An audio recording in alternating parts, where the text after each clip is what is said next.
guys. We are on and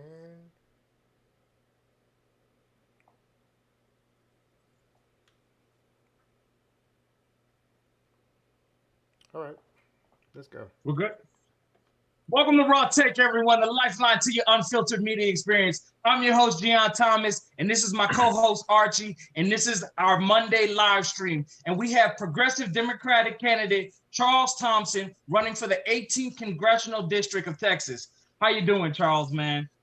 Hi, Gian. Hi, Archie. Thank y'all for having me here today. I'm really excited to be here, and I look forward to discussing some progressive policies with y'all tonight. Absolutely. Exactly, man. Exactly. So, tell the people about yourself, man. Tell them a little bit about yourself, where you grew up, how you're tied to the district. Let the people know. Absolutely. So, Charles Thompson, born and raised here in Houston. I actually represent three generations. The city, and my daughter is now the fourth generation. I actually specifically grew up in the Third Ward community, near between. I at one point lived on Blodgett Street, and then we moved over to between the neighborhood between Wheeler Avenue and McGregor Street, McGregor Road. And so my grandparents actually moved to this city in 1957. My grandfather was a doctor. My grandmother was a registered nurse. My grandfather opened a clinic on the corner of what used to be Dowling Street, now Emancipation Avenue in Gray. And so he owned a business there, and then his family, they settled in the Tier Western community, which is a part of Third Ward, and we've been in that community ever since. In addition to growing up in Third Ward, I've been a public school educator for the Houston Independent School District for almost a decade now. I've taught my entire career has been spent working in Title I schools, which are campuses that serve where the vast majority of students are considered to be economically disadvantaged. I've worked at campuses where the eco-dis rate ranges anywhere between 95% and as high as 100% of the population. I've taught social studies, and then now for the past 2 years, I have served as an assistant principal for a middle school on the north side of Houston. Wow. And so, in addition to public education, I also am involved with a couple of organizations. One of them being Sunrise Houston. So. That's awesome, man. So, what made you want to make that transition from going to, teacher to wanting to be a public servant? That's a great question. Well, I think educators are public servants. And so that's not for me, I think it translates really well. I think a lot of people underestimate the role and the impact that public school educators have on their communities. We're no longer long gone are the days where kids just come in, receive instruction, and they go home. Our role has evolved tremendously, I would say, over the past 10, 15, 20 years. My experience growing up was vastly different. I had what I just described about a minute ago, where they would teach you and then you would go home. Now we've become so much more. We're engaging the communities. We're not only just teaching content and meeting academic and social emotional needs of our students, but we're also working with community stakeholders outside of the campus as well. We have a moral obligation to kind of bring our community into the fold, to learn more about our campuses in order to improve the quality of education within the Houston Independent School District and improving the lives of our students. When we're developing enrichment programs, all of these initiatives, academically based initiatives that we have at our campus, that requires us to go out and engage with the community. And so just being able to, doing that type of work translates over really well to public office. Plus, I think what's lacking right now in public office is amongst career politicians is the empathy. There's a great deal of disconnect between themselves and the people that live in their districts, the everyday people that live in their districts. And I can speak to what's happening and, most importantly, what's not happening in the communities within the 18th Congressional District, because for almost a decade now, I've been doing the work. And so the work that I'm doing as a public school educator, as a community organizer, all of that translates over really well to public office, because we need that. And we've seen just in the past 2 election cycles the difference between the progressives that have been elected in 2018 and in 2020 compared to the establishment. The establishment went that traditional route where they, more than likely worked for a large corporation, worked for a prestigious law firm, or the seat was handed down to them by a family member.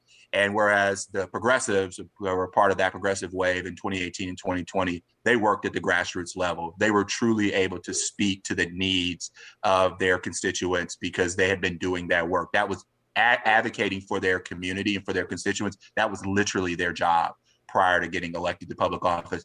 And so if we have more of that in Congress, we can and will be successful as a country. Man, that is very well said. One of the things that we say on the show is if you lose the base, you will lose the race. Yeah. And that speaks very loudly, man, especially like you said in 2018 and 2020, those progressive candidates went, they hit the pavement. They heard what the people want. The people want Medicare for all. The people want a living wage. The people want a Green New Deal. They want something to combat climate change. So, as being a political strategist, that is always my message to any candidate running. Like, you have to listen to the people and not the 1% and your donors. At the end of the day, those people don't matter. That is such a small group, a minute number of people. The masses, the people that you really need to count on. That's who you need to represent. And I like you said, man, I think a lot of politics have gotten away from that. So with your activist work in the city of Houston, what all have you done with the Sunrise Movement? This is a great question. So several months ago, we came up with the idea of launching a PEC, or a public education campaign, because we recognized as environmental activists, a group of young people combating against environmental racism that exists in our city and has plagued Black and brown communities for decades. We recognized that there was a lot of disengagement in regards to the GND. It just wasn't being heavily promoted at the local level, and we didn't see enough community stakeholders involved in that movement. And so what's the best way to get people involved and inspire them is to educate them, right? And so what we decided to do as a part of one of the many components of our public education campaign was to canvass communities. And one of our very first canvassing events was we went through Fifth Ward, we went through Denver Harbor, which if you're familiar with both of those neighborhoods, they're just on the other, they're just divided by a train track. They're on the north side of Houston. And we went from door to door. We went from small business to small business, Black and brown owned small businesses. And we went around the communities and engaged them and raised awareness on the benefits of the Green New Deal. So knocking on doors. This is how you reach communities of color, marginalized groups of people. You have to go to them. There's this, this misconception that you're going to engage the masses by hiding behind a screen, right? And going through a digital platform. No, those things are more supplemental. The real work comes from by going into those communities, rolling up your sleeves and getting to work. And that's exactly what we did.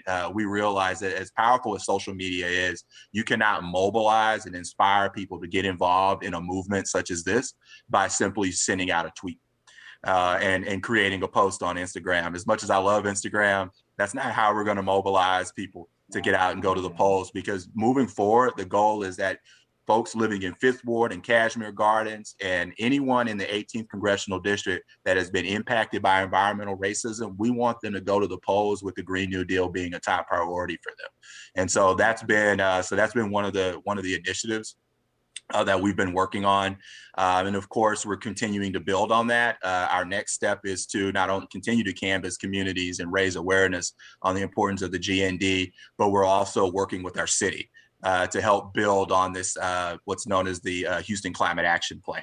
Unfortunately, it has not received the attention and the support and, of course, the funding that it needs. We all know the controversy and the frustration around the 2022 fiscal budget for the city, where HPD received nearly $1 billion in funding and everything else literally got pennies on the dollars. And it's very frustrating to hear our elected officials say, well, we are concerned about climate change. We are concerned about severe flooding in the city. We are concerned about environmental racism, yet they're hesitant to support the Green New Deal.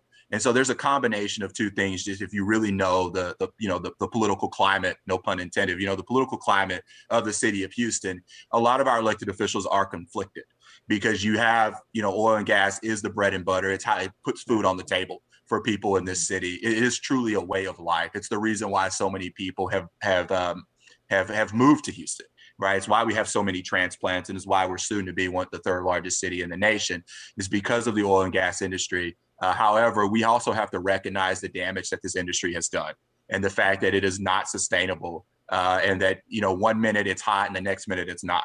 And we see how companies, Lockheed and Martin, and not Lockheed and Martin, but, Schlumberger, for example, ExxonMobil and Chevron, 1 minute you have a job and the next minute they're laying off thousands of workers. And so we have to engage with the communities and understand that while as of right now, the oil and gas industry may appear to be sustainable, but 6 months from now, you have no idea as whether you're going to have a job or not. And so if we start reallocating funds towards renewable energy, that is far more sustainable solution.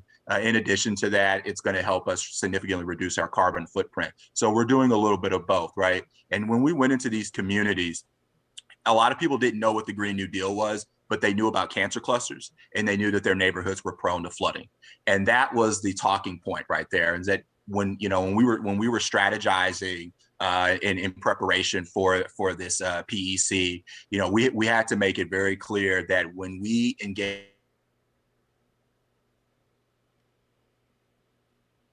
No, look like we lost him again. Charles, we lost you, man. We'll give him a chance to rejoin. To get back on. Yeah. Man.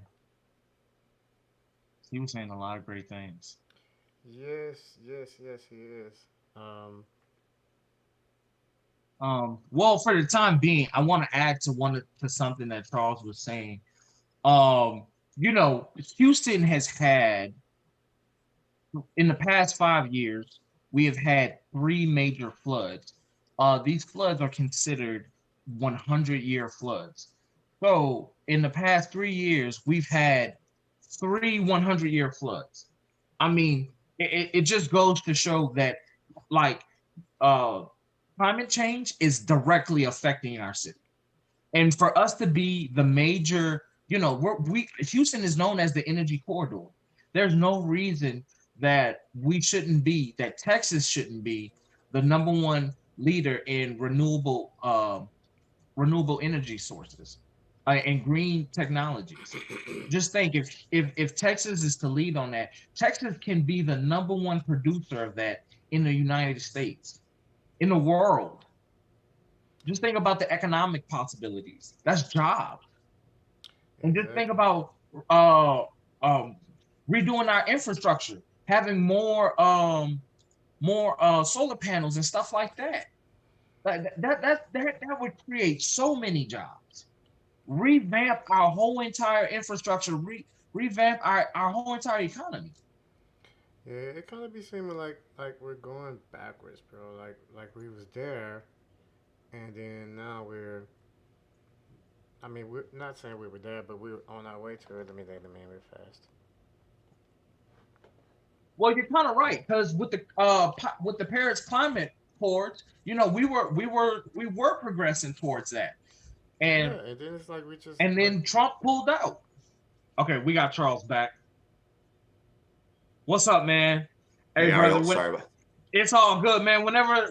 This is what we've noticed. Whenever we have people speaking truth to power, always some funny stuff happens, man. Yeah. Always some funny stuff. So yeah, sorry about that. So as I was saying, one of the things that we made sure that our public education campaign is making personal connections. So we noticed that the communities that we're working with, we know that they may not have been familiar with the GND itself, but they were familiar with cancer clusters. They are familiar with the fact that their neighborhoods are prone to flooding because they're living it. They're living it on a daily basis. And despite the amount of money that we've seen in investments in infrastructure on the west side of Houston and in more affluent neighborhoods, we have not seen that investment take place in flood mitigation on the north side in historically Black and brown communities. And so this is one of the many reasons why I'm running for public office, is so that we can bring forth legitimate change. I'll just say this: if you're a member of the House Budget Committee, and your district has dilapidated infrastructure, and you are and your areas or your communities within your district are prone to flooding, there's no reason why, and you've been in office for at least 2 decades, going on 3 decades, you have an obligation to secure federal funding to ensure that that infrastructure is being invested in your community. And so, but yeah, that's exactly what we've been doing for the past several months through community organizing, is raising awareness on the benefits of the GND through our public education campaign. Man, and when you were talking, man, one of the things that you said is very important is, people, sending out a tweet, sending out a Instagram post, that is only going to get you so far. And that's one of the things we always talk about on the show. That's something that, being in the YouTube sphere and looking at the bigger YouTube content creators, to me, sometimes I'm like, why are y'all not using y'all resources, y'all access? Like, all these people y'all can send out, y'all tweets get 20,000, 100,000 likes. Why are y'all not using that power to organize people? India Walton, the lady who won, the socialist who won in Buffalo, she just talked about how she got out there and organized, and that's what's missing. And I love that I love what the Sunrise Movement is doing. I hope to in the future that we get to bring our resources together with POP, with the Sunrise Movement, with progressive candidates that are really truly running on this, because this is my generation and younger generation, and even in your generation, Charles, and yours too, Archie. This is like our plight. This can be the end of our planet. And to me, it's disingenuous for candidates, for them not to like this should be the number one issue. I mean, it's just the things that are happening all around the country. I mean, we have food shortages that are not being talked about. Yeah, absolutely. So, Charles, another question I want to ask you, working in the school system, what do you feel like is like truly missing? What is that one key aspect that we can bring into the school system that can really just really uplift it and get it to just, I guess, work? That's an excellent question, and I am not going to oversimplify my response. I'm going to expound on it, but it's additional resources. Just in my school district alone, you see the difference, you see the disparity, and we are far. There are studies that show, and I came across this when I was working on my master's in educational leadership a few years ago, and it's even more prevalent now today. We are more segregated today in our public education system than we were 35 years ago. And that to me just doesn't make sense, that how we can, in the 21st century, with the amount of resources that we have available, with the progress that we've made in regards to desegregating our public education system, that somehow we can still be more segregated today than we were 35 years ago. And sadly, that is the truth. And the best way to bridge that gap is by providing more resources. I know technically, and I've always been a firm believer that education, if we really want to, as far as day-to-day initiatives, they should be developed and implemented at the local level. However, historically speaking, we know that our state has always been on the wrong side of history when it comes to improving the quality of public education. And so it's up to the federal government to take on that task. And so as a part of my public education reform plan, I would like to start by significantly increasing Title I funding. And for those who are listening today that are not familiar with that, Title I funding is vital for schools that are located in high needs communities, economically disadvantaged communities. It's essentially how we pay the bills. We use Title I funding to hire teachers, to provide resources, to help bridge those gaps. And as of right now, the funding allotment for that is on average $450 per pupil per school year. It has been quite some time since we have seen a pay raise. Under my proposal, it would be a minimum of $1,200 per pupil per school year. In addition to that, we talk about bridging the gap and doing away with some of those inequities that have existed in our education system. What was the one thing, I'll ask you guys this, what was the one thing that was desperately needed in education during the start of the pandemic and has been a need for over a year now? What is something that students absolutely needed in order to be able to engage in learning and be successful? Computers. Yeah, and so technology. access to internet. Absolutely. Great. And so guess what, under current Title I laws, guess the one thing that we're not allowed to purchase? Computers? Yeah, we're not allowed to purchase technology. And so, absolutely, right. And it's very frustrating, and it's been a need. And that really speaks to how archaic our system is. That we think that technology, the people who are in charge of our government, continue to view technology and internet access to broadband to be a luxury. And that goes back to what we said earlier, that there is still a disconnect between career politicians, the average elected official, and the everyday person living in their district. When you have a district like mine, where the 27% poverty rate, and almost every single public school in your district, especially in Black and brown communities and Black and brown zip codes, all of them are considered Title I schools. All of them are located in economically distressed communities. Why would you not make bridging the gap a top priority, right? Again, if I served on the House Budget Committee, this would be a top priority for me. I would be working with my fellow Democrats and my fellow elected officials that serve on the House Education Committee to ensure that we secure funding for this, to ensure that we're increasing Title I funding, to ensure that we're reforming the Title I system, to make sure that will allow principals. You can ask any principal at a Title I school, if they knew that their Title I budget with funding was going to increase from $450 per student to $1,200 per student, they would be ecstatic, because they can tell you all the things that they would be able to do. They could hire more people. We can expand our enrichment programs, our tutoring. And now that this restriction on technology has been uplifted, now I can go and buy laptops, and I can have hotspots for my students. But that also brings me to another point about infrastructure, and we can, kind of circle back to the G&D for a second, but it all kind of ties in with improving the quality of education. You talked about broadband. We're still viewing broadband, access to broadband, as a luxury item. The pandemic proved that it is not a luxury item. It is a need. Yes. And as long as we do not view it as a public utility, as long as we do not include it in our 21st century infrastructure plan, we will continue to leave so many Black, trillion, not billion, but multi-trillion-dollar tech industry has a large percentage, a large population of people in this country that do not have access to broadband. So when we talk about the haves and the have-nots within our public education system, just within our own school district, just within the Houston Independent School District, I can go to one side of the district and then go to the other side of 288, as I like to say, which is where most of the affluent neighborhoods are located.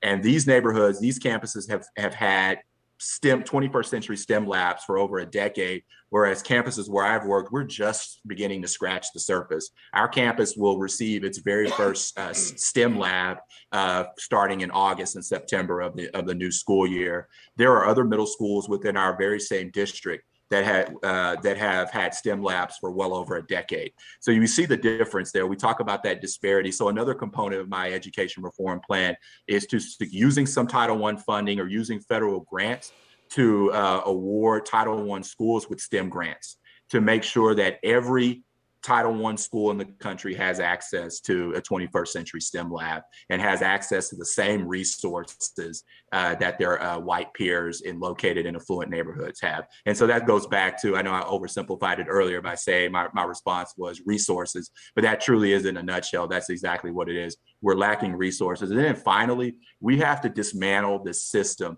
that puts standardized test scores before true teaching and meeting those academic and social emotional needs. So as another part of my education reform plan, it is to repeal and replace all federal laws that make standardized testing mandatory. President Biden had an opportunity to single-handedly do it on his own. He didn't even have to go through Congress. He could have temporarily suspended the federal mandate on standardized testing, which would have been a huge relief for educators all over the country to allow us to just get through this year and not have to focus on standardized testing. Let's just focus on kids. Let's focus on transitioning back to the classroom And he didn't do it because once again, we have career politicians, corporate Democrats putting the needs of corporations and special interest groups like Pearson, right, like McGraw-Hill, who profit off of the mandate on standardized testing. Yes. And so this is not, and as of right now, we have about a handful of members of Congress that are talking about repealing the federal mandate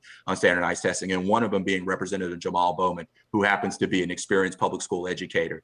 I'm an experienced public school educator. That's what's needed. If we want to reform our education system from top to bottom to ensure that everyone's needs are being met, we have to have teachers sitting at that table. If we do not have educators serving on those committees and being engaged and being a part of those conversations, we're never going to meet the needs of our teachers and students in this country. Exactly, man, because y'all, you deal with the issues on a daily basis.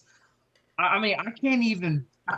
And the Republican talking point is, well, you can't just throw money at the problem, but it's not even just throwing money at the problem. Like you said, it's just access, just having access to these certain things that these communities that are so just despaired, they don't even get that. And then people want to know why there's so much crime, why there's so much. Why the test scores are low? Why the grades are low? Because there's a lack of resources, like you said. Yeah. Man, yeah. And I don't know, man. I agree with that. I think that I totally agree. There needs to be teachers sitting there because, the teachers, educators, should I say, understand the issue. It's like they're inside, plugged in, so it's kind of hard to get people who don't participate in something to understand it and exactly. To know to get a feel of how it works and how it needs to work. And so with you and the person you mentioned being educators, of course that's how can you fix the school problem without someone from the school? Yeah, absolutely. That's just common sense to me. Yep. Yeah. Absolutely. And to add to that, we have to go even further back than just giving resources at the K through 12 level. We have to make sure that all of our students have access to early childhood education. And when I say all of our students, I'm referring to the kids in my district, where over 80% of folks in this district are identified as African American and Latinx. And so we have to make sure that we have access to early childhood. As of right now, I would say our school district overall has done a pretty good job with we have several early childhood centers, but there's still some tuition-based embedded in there. Imagine if we had universal pre-K in this country. Imagine if every child had access to universal pre-K in this country. Research shows, and I've learned this when I was working on my master's, and I've learned this over the years and working it almost for a decade in education. If our children are not exposed to learning in a structured environment between the ages of 2 and 3, they will forever be behind. So that academic achievement gap, it's formed, unfortunately, it's established long before they even enter a kindergarten classroom, long before they go to first grade, long before they go to third grade. And unfortunately, our current system is designed to start working on academic achievement gaps in third grade, when in reality, this achievement gap is formed as early as 2 years old. At 1 and 2. And so if our children do not have access to quality early childhood, they will forever be behind. And so we have to start investing in universal childcare. And then that even expands into the need for childcare tuition as well. So we talk about daycare. We have to have that. That has to be an option for us as well. And so that's all a part of our greater, a larger comprehensive education reform plan. So, Charles, another question. How do you feel about canceling student debt and free trade schools? Okay, excellent. So let me start with the student loan debt part. As someone, I'm going to be transparent and vulnerable for a second. As someone who has student loan debt, and this goes back to the need to have, why it's so important to have more elected officials in office who can empathize with the 48 million people in this country that are strapped with crippling student loan debt. I have student loan debt myself. And I'm going to be very honest with you. It's scheduled to reoccur on October the 1st. And with all the things that I have going on with the balance of a mortgage and childcare, I have no idea how I'm going to pay that back. And so as someone who empathizes with the 46 plus million people in this country, I'm going to make it very clear to everyone listening today, everyone in this country, that I support canceling 100% of all student loan debt. It's currently at a tune of $1.7 trillion. I think what President Biden has done is deeply concerning. And what really adds salt to the wound is when he parades around as this has been a major accomplishment. Well, you canceled $3 billion of 1.7 trillion. And not to make light of the situation, but I think the 10 people are very grateful for the for that relief. But when you have $1.7 trillion and 46 million people are struggling, and when you break that down, that amount, that loan amount per pupil, it's much greater when you start looking at Black and brown communities. Right. And so in addition to canceling the 100% student loan debt, I want to take that next step to reforming the loan system, because I do believe that there will always be a need for student loans to a certain extent. And so in addition to canceling the student loan debt, I want to lower that interest rate to 2.5%.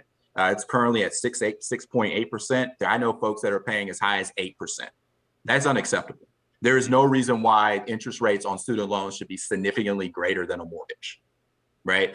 If we can sell mortgages currently at 2.9 and 3% or 3.5%, there's no reason why we can't dole out student loans at 2.5%. And in addition to lowering that rate and locking it in at 2.5%, I also want to freeze the accruement of interest rates while they're under deferment. And anyone that has ever experienced that, that's where the sticker shock comes in.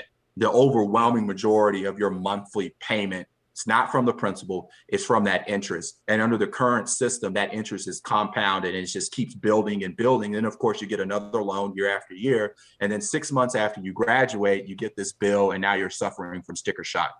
We cannot have a system that essentially functions like a predatory system, right? We cannot have a system that preys on young people who are desperately trying to climb up that socioeconomic ladder in the pursuit of the American dream. And so anytime we have a system in place like that, such as our current student loan debt system, we are deliberately placing obstacles in people's way in pursuit of economic prosperity. So in addition to canceling that student loan debt, we need to restructure the loan program system from top to bottom. And then to answer your second question, absolutely. Not only do I support free trade schools, but I also support free tuition for four-year public institutions as well. I believe that any family making less than $125,000 a year should be eligible for that. Exactly. And we're seeing a growing number of institutions in this country, mostly private institutions, because they have large endowments and they can afford to do so. But there are also some large public universities, like here in Texas, whether it be A&M and Austin, they have some of the largest endowments in the nation. And so they can afford to have some skin in the game. There are universities that could use their endowments to cover 100% of tuition for every single student for the next 20 to 30 years and still not run dry. And so we have to put systems in place to ensure that college is accessible. There's no reason why the wealthiest nation in the world should require its own people, its young generations, to have to shell out tens of thousands of dollars, if not hundreds of thousands of dollars in student loans in order to attend college. It's just unacceptable. Yeah, like you said, man, it's very predatory. And, it attacks young people when they're just figuring out their lives, when they're trying to figure out their lives. Just having to read some of that stuff as a young person. Some people don't even have, I had the luxury of having my mom help me go through the whole entire college process. Some people don't have that luxury. And so it could just be very overwhelming. People sign into these contracts, they get into massive debt, and then it's just for the rest of their lives, they are stuck with that. It's like a monkey on their back. Yeah. And like you said, there's no reason that the richest nation this world has ever seen, every modern nation in the world has free college. Why do we not have that? Especially we don't even have it for 2 years. Like your associates, there's no reason that we shouldn't even have it for your bachelor's and free trade schools. It's just goes to show how predatory our system is towards the poor. I always say on the show, we have socialism for the rich, and people are so afraid of socialism, but like we already have socialism. We have corporate socialism, and those people always get the taxpayers' dollars. So Charles, another question I want to ask you. So, man, you get elected to office. It's your first 100 days in office. What are you fighting for? What are you getting? You're on the House floor. What are you ranting against? What are you trying to get passed? So I would, my top priority, because it's my passion, it's my heart and soul, is always going to be reforming our education system. But, I was asked this question the other day as well. But if I had to pick one topic to focus on, it would have to be the GND, because if you consider the scope and the issues, it's very broad, and that can be a good thing as well. And if you think about how it addresses combating climate change and eradicating environmental injustices and environmental racism, it invests in our nation's infrastructure, which includes housing, which includes broadband. All of these issues, and when you have a district where we have a 27% uninsured rate, a 27% poverty rate and a 22% uninsured rate. And if you think about all the various components and initiatives that are embedded in the Green New Deal, it addresses so much more than combating climate change. It tackles poverty, it tackles social justice. And so if I had to choose one topic, one issue to focus on to make my top priority within my first 100 days or within my first term in the House, it's going to have to be the Green New Deal, because I'm thinking about the folks in Fifth Ward and Kashmir Gardens who for decades and for multiple generations have lived in an area known as cancer clusters. And we only recently has cancer clusters become a household phrase or terminology, and it's become politically sexy. But for decades, for multiple generations, the folks living in Fifth Ward and Kashmir Gardens have been fighting to combat this issue, and no one is giving them a voice. And so the GND will address these issues. We invest in our infrastructure to the tune of $10 trillion, not $1 trillion, not $2 trillion, but $10 trillion, because that's exactly what is needed to combat climate change, to reduce poverty, and to improve the overall quality of lives. And so as the more I learned about the Green New Deal and its benefits, not only through environmental issues, but also economic and social issues as well, it is the framework that needs to be implemented in Congress to ensure that we're improving this country 25, 30 years down the road. So that would be my top priority going into Congress. Man, yeah. And for people who don't know, the GND, that's the Green New Deal. So yeah, man, I definitely think, like I said earlier, it is the most pressing issue of our generation and of our future generations. If we don't have a planet, then we don't have a society, we don't have anything. And we are surely working our way towards that. And soon we're going to start throwing Hail Marys. And already I heard they're trying to send out a missile to like block out UV rays. And I'm like, that's not going to work. That's going to have some adverse side effects. And so, it's just, we've backed ourselves into a corner, and we're just going to start trying anything. And well, yeah, and I'm not 100% on that one, but I will say, based on what you're telling me, you think about who that benefits. Yeah. Who does that benefit? That benefits, your manufacturing and launching and testing a missile benefits whom? Benefits corporations. Yeah. Right. Exactly. And so their ideas, their so-called solutions to the problem is always going to benefit corporate America. In the long run, it's not going to benefit them though. No, yeah. Absolutely not. Absolutely. And that's why they're strongly opposed to any version of the Green New Deal, even some of these watered down versions of infrastructure, climate bills that are coming out of the House, so-called bipartisan legislation witnessed in the Gulf of Mexico was appalling.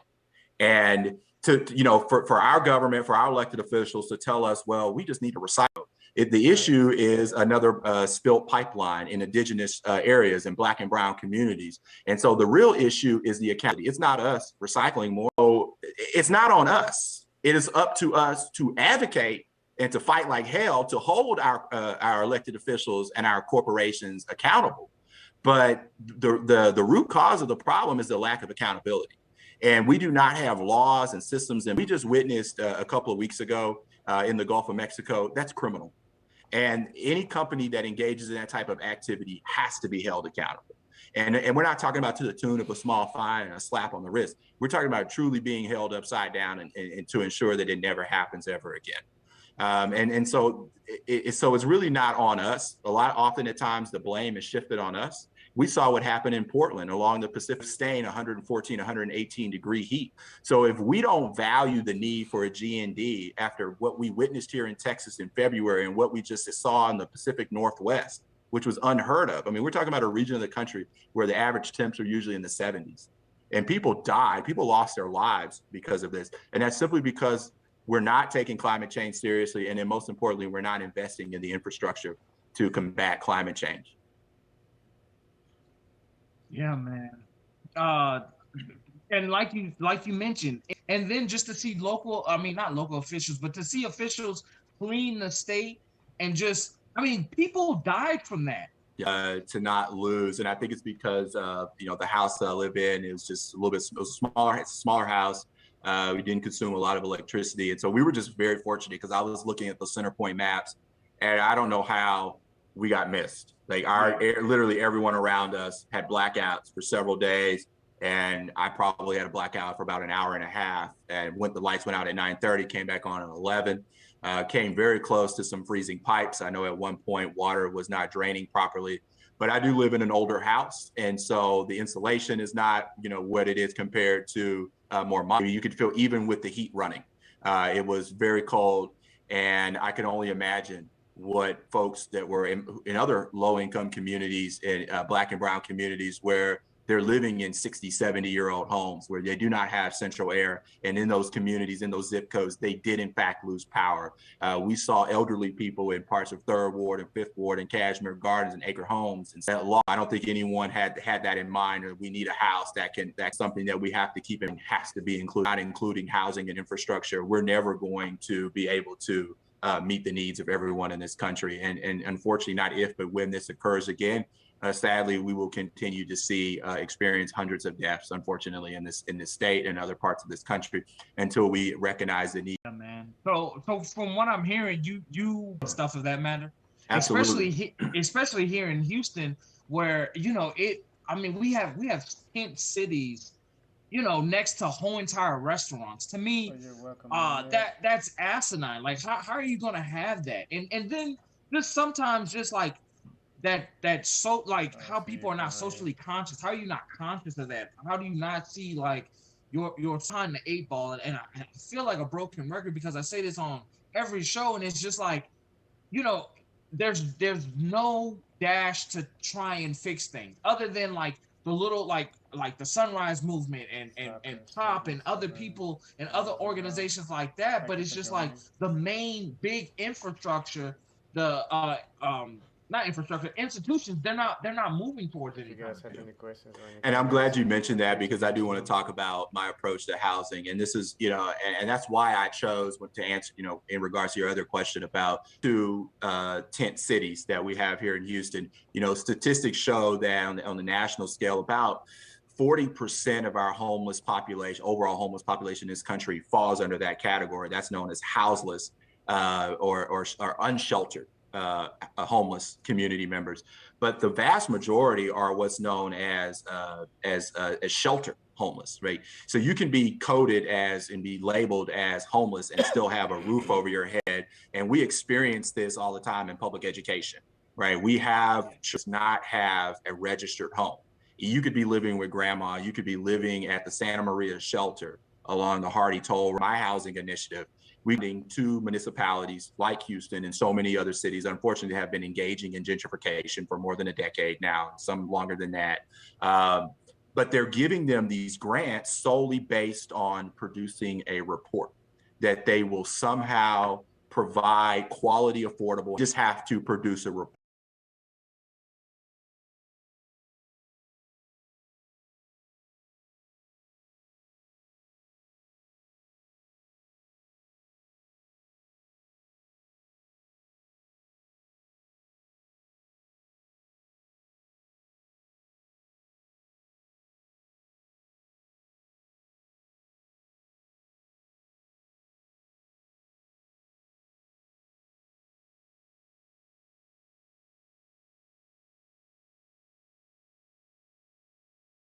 initiative, below 50s, abandoned warehouses and office buildings, historically Black and brown communities where the housing crisis is prevalent. And so this is the type of approach that we have to take. This is how we reduce homelessness in our country. This is how we make housing more affordable. And this is how we redefine what affordable housing looks like. It's not just limited to public housing. It's not just limited to Section 8.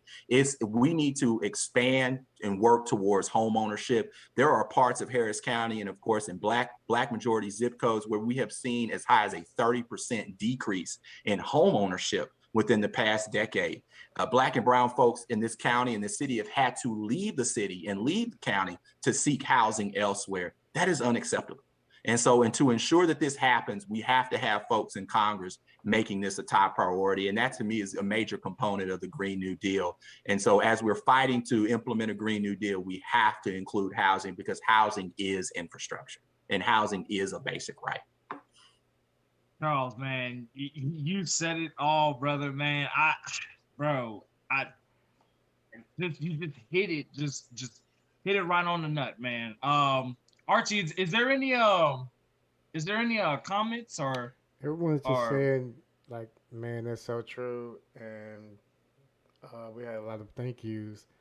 I think just going by what the comments that I do see, it seems as though you just kind of covered everything, Charles. You're not leaving anything for question. I think that's proof right there that the Green New Deal is the solution to all of our problems, right? Exactly, man. Yeah. So Charles, there's just two things I want to ask you, man, before we get out of here. I want to ask you about campaign finance reform, and then the second thing I want to ask you about is police reform. Yeah, especially because I think that's something that definitely needs to happen throughout our country, even within our own city. Like you said, you know, the budget gave them $1 billion, and you know, I believe in cops being trained and having the resources, but I just think that money could be used to like preventative measures. Absolutely. So, which one do you want to talk about first? You could hit on the campaign finances. So for me, that one's simple because I'm looking forward to diving right into into our issue for police reform. So for campaign finance, I'm putting my money where my mouth is, literally. We are a people first campaign. We made a commitment, a pledge from day one that we are not receiving any funding from corporate PACs or any PAC that is affiliated with a special interest group tied to corporate America or any large industry. We are a people-powered, 100% people-powered campaign. And I think that's the first step, right? We cannot talk about campaign finance laws and reforming our system while simultaneously taking large donations from corporations. If 51% of your donations are coming from corporate PACs, yet you're telling people that you believe in campaign finance laws, it's disingenuous. Right, plain and simple. And so we have to start there first. We have to make sure that we're electing people to office.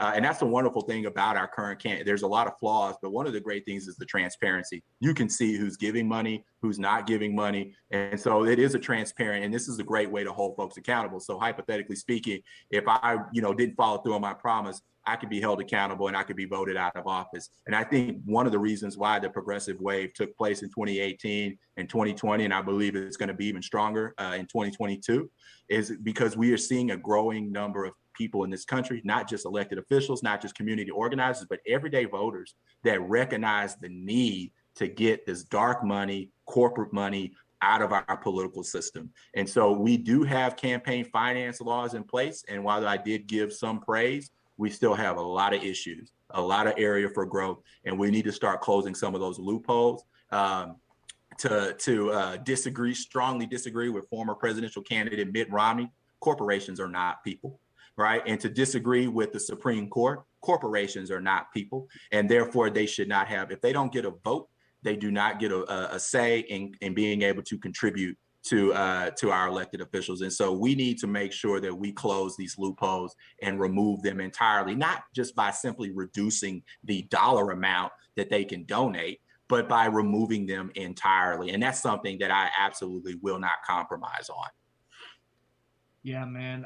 Like we say on the show, to me, that is the biggest issue that faces our nation, because that one issue trickles down into every other issue we have, that trickles down into climate change, because the corporations want to continue to Yep. make money off of fossil fuels. That even trickles down into the military industrial complex and the forever wars that they try and get into, and and just so many other things. The prison industrial complex, just Yep. so many things are built on the almighty dollar, and how it just influences, and how our democracy is not even a democracy. We're kind of ran like an oligarchy. It's just Yep. it's just the top people, is the few at the top are making decisions for the many. And our founding fathers never wanted that, or I don't think no one ever wanted that.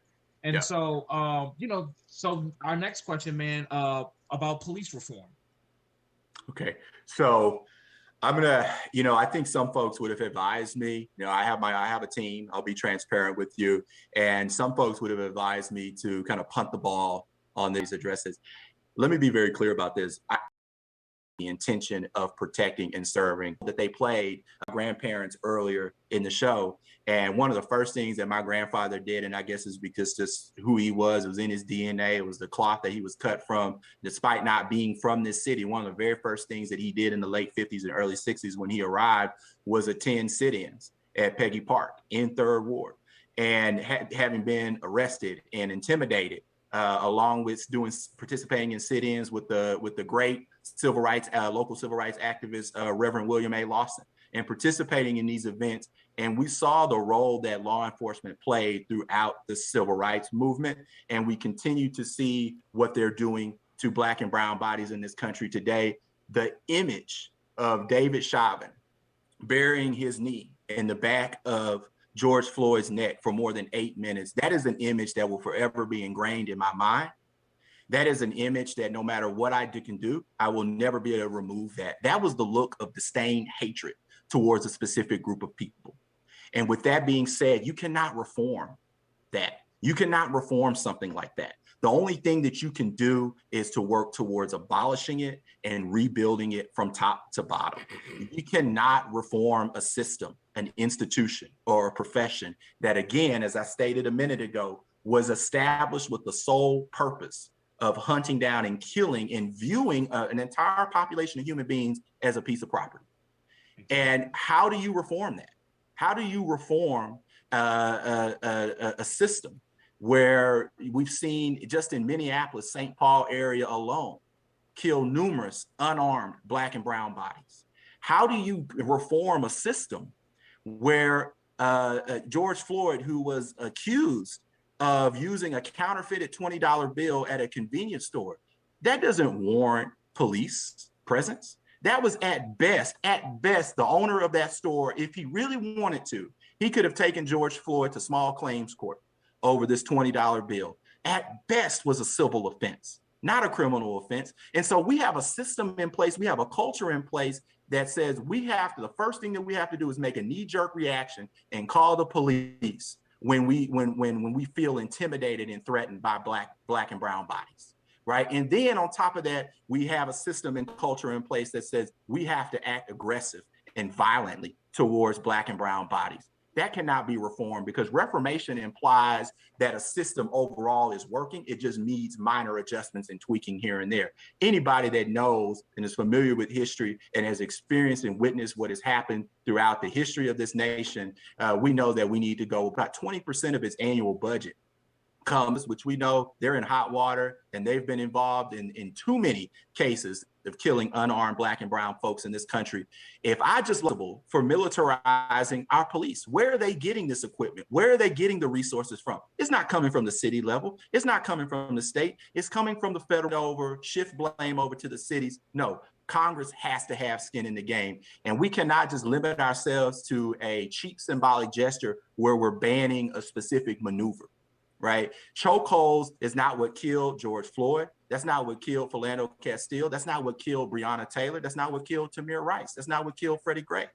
And so simply banning a specific maneuver and this notion that somebody who has a disdain, hatred for communities of color is somehow going to have an epiphany if he or she sits through a 20-hour training course. We have to work towards abolishment. If we as progressives have become comfortable and unapologetic towards our advocacy for abolishing ICE, which is a violation of human rights, it is racist and is xenophobic, we have to take that same approach and mindset when we're talking about law enforcement in this country. Amen, man. I talk about reforming the police, basically defunding the police, having more community, more people from the community police their communities. I mean, man, we talk about that stuff all the time on the show. And, people want to talk about, well, we don't want to, defund the police, abolish the police. It has a negative connotation. But what I always kicked the ball to was when Medicare for All first came out, there was a 33% approval rate.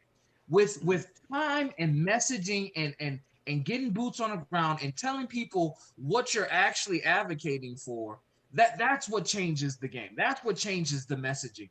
We are in control of the messaging.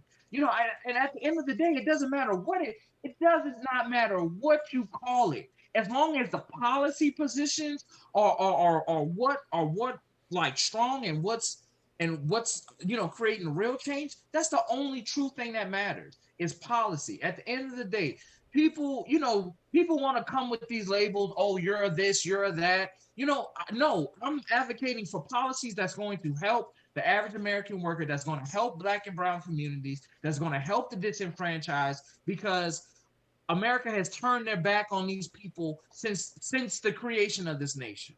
And so, man, I'm 100% there with you, man. Don't ever walk on eggshells. Be loud, be bold, be progressive, especially here in Texas, because that's definitely what's needed to win. I will continue to say that that's the only way you're going to win Texas, is by bold progressive policy, talking about economic reform, talking about the corruption on both sides, not just one side, both sides, and just calling a spade a spade. That's how you're going to get the people on your side. That's how you're going to make a real change in politics. That's how you're going to get more people involved in politics. Yep. So, Charles, I love that you're aggressive, progressive, Democratic candidate, man. We need more people like that. I hope more potential candidates watch this, see your fire, and take that fire with them, and run for office. And not only candidates, but younger folks. Because another thing here on Raw Take that we really advocate for is we advocate for more younger people, more activists, more people who are not part of that the franchise.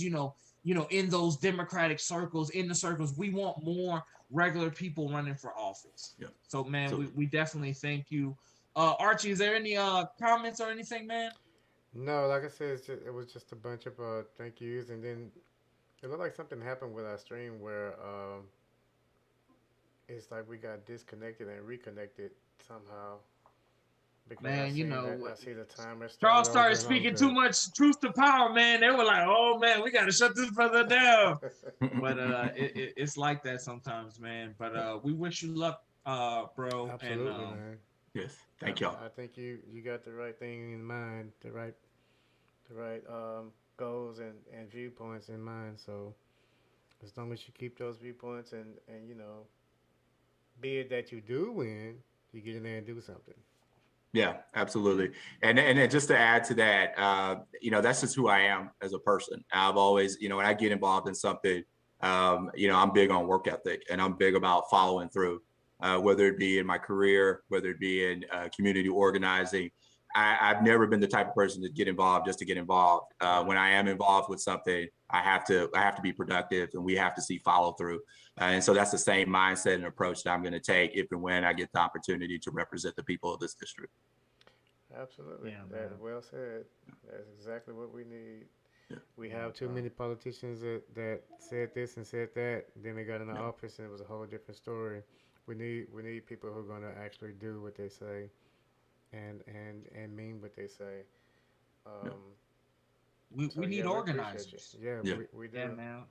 Yeah, man. And like Archie was saying, we need organizers. We need people who's been on the ground, who knows what the people need, whose feet have been in the shoes of the average common person. Yeah. So yeah, Charles, I thank you so much, man. We're gonna Thank you. put all your info in the description for the video. Yeah. This is Raw Take. Don't forget to like, comment, and subscribe, and hit that notification bell so you don't miss out on any uploads. You can also find us anywhere where you can listen to podcasts. Thank y'all for watching.